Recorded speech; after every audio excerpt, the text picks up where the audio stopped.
What is it, Mrs. Crane? We have to talk. I don't think that's a very good idea. I have something important to tell you. Oh, Sam.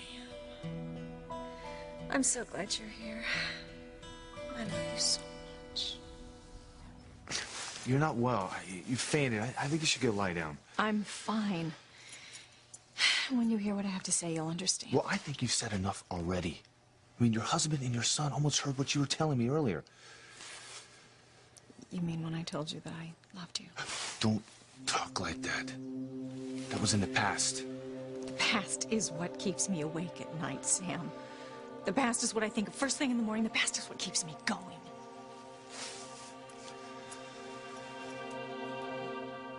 Don't do this, Ivy. I mean, we are both married now. I was married to Julian the last night you and I were together, too. I'll never forget it. It was my honeymoon night. You were in pain. You needed someone. I needed you, Sam. Past tense, Ivy. Like everything else between us. And why are you dredging this up now?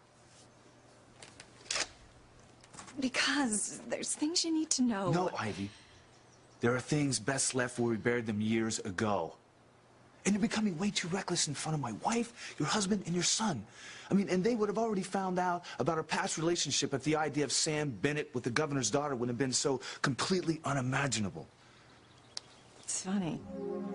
It's just the opposite for me. I can't imagine what my life would have been like without you in it. Tell me something, just between us. I'll never tell anyone else, I swear it. Don't you think about it? The way it was between you and me.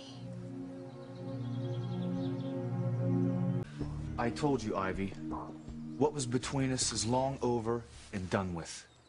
Then why haven't you told Grace about us? You would have if you didn't still have feelings. When I first met her, she was going through a very traumatic ordeal. I know. You saved her from the fire in Boston. I read all about it. She lost her memory.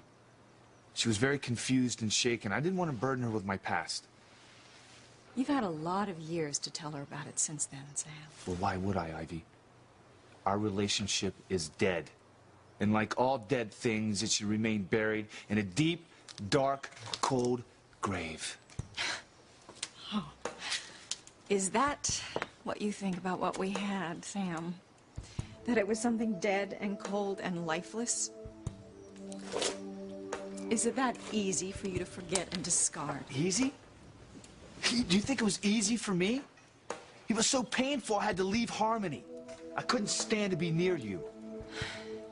And I intended to stay away forever, and Grace wanted to come back here and live.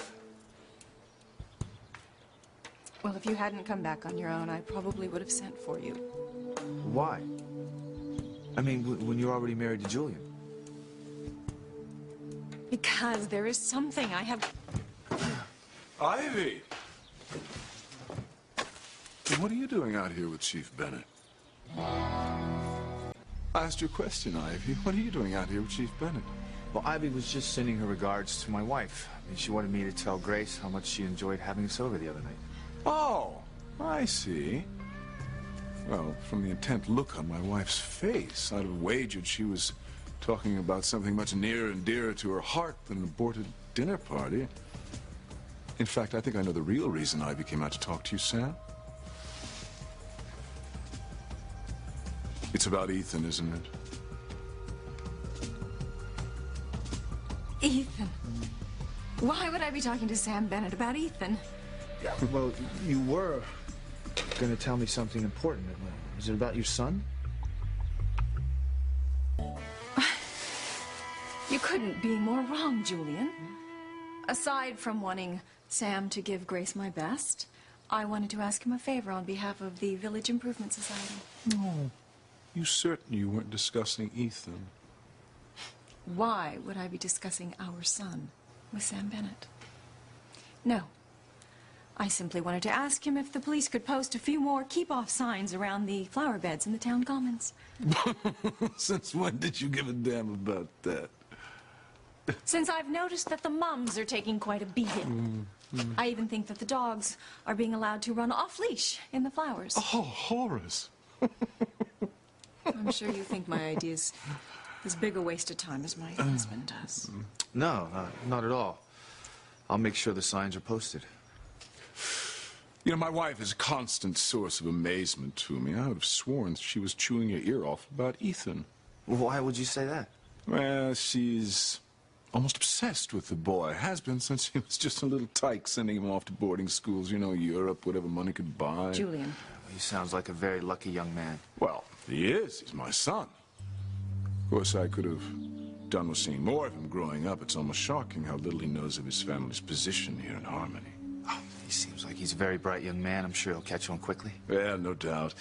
But I would have bet my AT&T stock that Ivy was out here trying to talk you into vetoing Ethan's new position as police liaison. Didn't even come up. Yeah, it's amazing, seeing how she's always tried to mollycoddle her #1 son. Julian. I'm sure Ivy is very proud of him, as you should be. Well, who wouldn't be proud of a son like Ethan? He's got everything he wants. The world is his oyster. He's a chip off the old block. You know, they say you can take the crane out of Harmony, but you can't take the crane out of the crane. Well, if you'll both excuse me, I have to get back to the station. Well, of course, you're a busy man. And don't worry about the flowers. I'll see to it the new signs are put up. Thank you. And you will talk to Ethan about the first police board meeting. Of course. You know, your son and I didn't exactly start off on the right foot when we first met, but I'm looking forward to getting to know him better. Good day.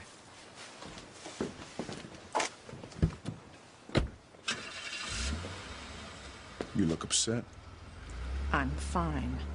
I was right, wasn't I? You can't stand the idea of Ethan's new position as liaison to the police department. Why do you keep saying that? You're awfully distressed about something. That must be it.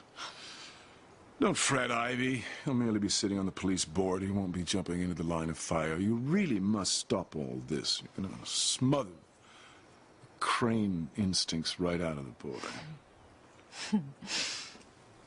I would like to talk to you about that, Julian. I would like to talk to you about Ethan's crane instincts. Never mind fussing about Ethan now. We have more important things to talk about. Father called. He's not at all happy with Sheridan's behavior since she came home from Europe. But Alistair's gone. How would he know? Well, don't be absurd. You and I both know there are no secrets from Father. He knows everything that goes on in all of our lives. Never misses a trick. Excuse me, I have work to do.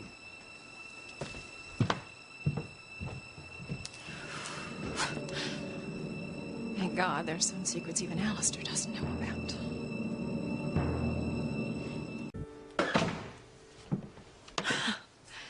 Alistair may think he knows everything that goes on in this family, but he doesn't know about me. Or all hell would have broken loose a long time ago. You almost told Sam and Julian today. Oh, I know. Sometimes it just seems like it would be worth it. It's not. Think what you would lose. You must never tell anyone, Mrs. Crane. You and I are the only ones who can ever know about your secret.